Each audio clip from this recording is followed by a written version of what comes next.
Nobody's going to sleep on Bosa. He is an absolute game wrecker, but the best player on defense might be 25, 30 feet behind him in the third level. Derwin James, when healthy, is an absolute game wrecker. All right, let's talk about this team with one of their star players. Increased role, we would imagine, this year. By the way, a couple of years ago, he had 92 receptions for a running back, so there's great two-way value. I mean, obviously, for the fantasy element, PPR, this is a guy that you're going to want to draft. He's been with us before. They've got the quarterback. They've got receivers. They drafted an offensive lineman. We both love, Slater, out of Northwestern, and we're talking about Austin Ekeler for the Bolts, who's with us now here on Tiki and Tierney, CBS Sports Radio. Austin, how you been, bud? Welcome back. What's happening? Hey, what's going on? Thanks for having me back. Yeah. Go ahead, Teague. Running back to running back. How has camp been for you in this starting role now? How do you feel going into the 2021 season?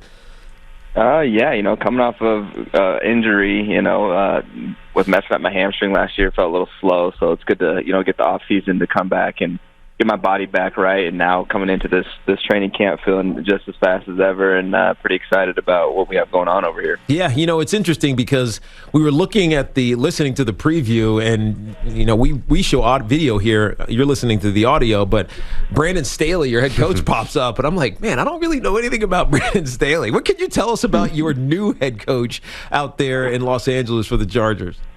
Yeah, I didn't know much about him either, actually, to be honest. A couple days after he got hired, he ended up calling me, and that was the start to our relationship, and just his relationship with the team and how he likes to build on relationships more than just football.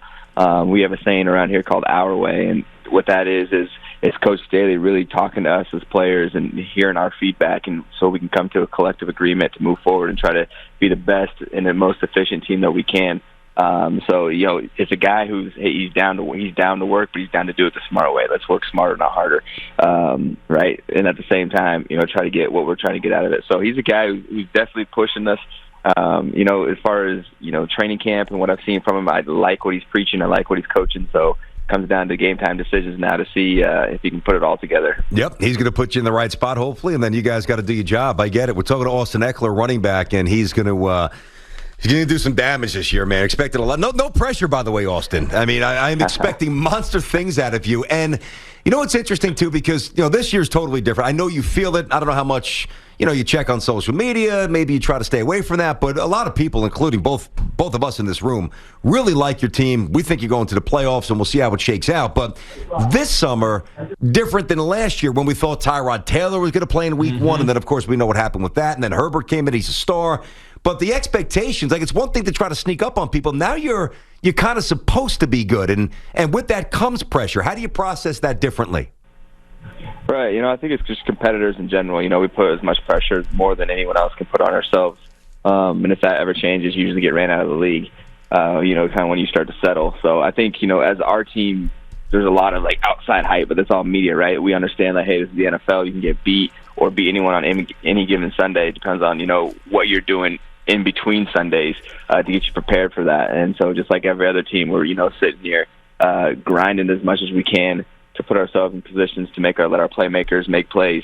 And that's what it comes down to, making plays on Sunday and having those guys that can do that. Yeah, and you guys – I'm sorry, Austin. My bad. Keep going, buddy. Go ahead. No, you go ahead. I was going to say, and you guys have a lot of suddenness where you have players where you get them the ball in space. They can take it to the house, and they can make things happen really quickly. That's Austin Ekeler of the Chargers, their running back. So what have you seen – I don't mean really even the way he commands the huddle, because I know he's very cerebral and he seemed to have a really good grip on it a year ago, even as a rookie. But what difference, if any, is there from Herbert year one to year two? Definitely the confidence. Definitely the confidence in himself. Just knowing the plays, kind of seeing more looks, just getting that experience under your belt. For any rookie coming into the league and getting into your second year is kind of night and day as far as you know what to expect. The play calling, getting with, Joe Lombardi, our new OC, and having a whole off season with them, and knowing that he's going to come in and be the starter, and then knowing that there's high expectations for what he's supposed to do, it's kind of just helped his confidence, because he's like, okay, yeah, this is my team now. So I'm seeing that through just his play, through how he's attacking, coming out to practice and, talking to us, making sure we're all on the right page.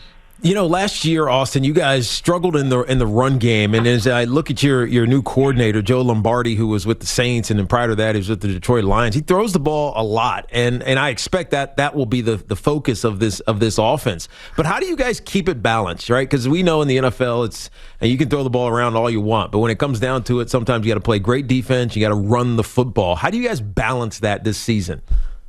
Yeah, absolutely. I think it comes down to what we just did with our O-line. That's a good point. We spent a lot of money on bringing these guys in, and so we're expecting them to be pretty dominant in the run game, and then it comes down to us runners making them right.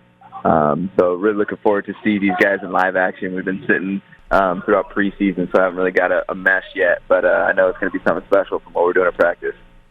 Austin, by the way, I needed to find something, just a little, statistical nugget that I wanted to have in preparation for the interview, and went to Google, and I typed in Austin Ekeler. As I was doing it, Austin Powers pops up before you. So what kind of season do you think you need to have to jump over Austin Powers in terms of the Google search engine? I love that. Oh, that's great. That's great. Yeah, I know. I guess I got to get my rep up as far as the Austins go.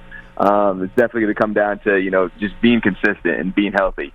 I think my consistency and playmaking ability has been there in the past. I unfortunately messed up my hamstring last year, but was coming out to a hot start. As long as I can stay healthy, I feel like, that's going to allow me to have enough opportunities to, move myself up in the Google search engine. Nice. You guys have another uniform, and let's face it, the unis have always been dope, going back to Fouts and Junior Seau, the baby blue and the lightning bolt. I mean, the tightest uniforms in the game. Agreed. Chargers are, but it's like a different blue, and if I'm not mistaken, you have like 5 different combinations. What's your favorite? My favorite is all navy. It's navy. Like our color rush color, Yeah. all navy. It's almost like a black almost. Yeah.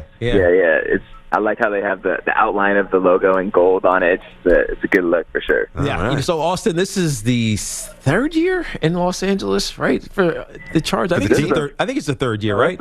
This is our going on our 5th. Is it In L.A.? Wow. Yeah, we were in Dignity Health, StubHub for 3 years. Oh, that's right. You were in StubHub for 3 last years. year, and then now finally our 5th year. So 5 years in, Austin, do you feel like LA is embracing football, in particular the Chargers, or do you still feel like you're proving yourself to the fan base out there? Because that was one of the things when you guys were in StubHub and basically a soccer arena, we were questioning, man, is this viable? Well, they were all visiting fans. That's Remember right. that? That's right. They'd make the trip. How has the embraceability started to change over the last couple of seasons? Yeah, we definitely still have some work to do as far as community, right? And it comes down to us winning games and actually giving some people to be excited about watching the Chargers. And I think, we haven't been able to do that in the past. Yeah. And so, it's still that same culture where it's like, hey, we're trying to get established out here, especially in LA. It's a tough crowd. There's a lot going on. So it's on us. We got to win games. We got to be exciting. We got to get people that are Charger fans in the stands. Instead of tourists. Well, Austin, you're a good-looking dude. Just get that SEO. We look alike a little bit, he and I. But we kind of. It's like a combo of both of us. You got to get your SEO up. You're a good-looking dude. Become a star. Smile, and all the Chargers fans they'll come clamoring, man. That's how it works. There you go. That's right. All right, man. I'm gonna try to nab you in my draft. I got my draft coming up this weekend. Either way, I know we'll be getting a lot of red zone highlights and a lot of highlights in general from your team, from you. Health this year. And by the way, who is the best team in the AFC West right now? Who is it? Well, you're talking to the guys on the team right now. Nice. So, there's only one answer to that. Now we got to go out there and play and prove it. That's right. There was only one answer to that. That's what I wanted to hear. But he could have passed. He could have deferred. Attaboy, Austin. Well done. Talk to you soon, man. We got a competitor over there. We got to knock Mahomes up. That's right. Maybe we keep this thing going here. Get some headlines. Ekeler. It's the new season, right? I can see it right now. Ekeler : we have a bounty on Mahomes. Hey, thanks a lot, dude. Appreciate you. Yeah, thank you. Thanks, guys. Yeah, he's awesome, man. We have him every year. We love that guy. He's fantastic, man. Thanks for watching. Make sure you like and subscribe, and don't forget to hit that bell to be notified when we drop fresh content.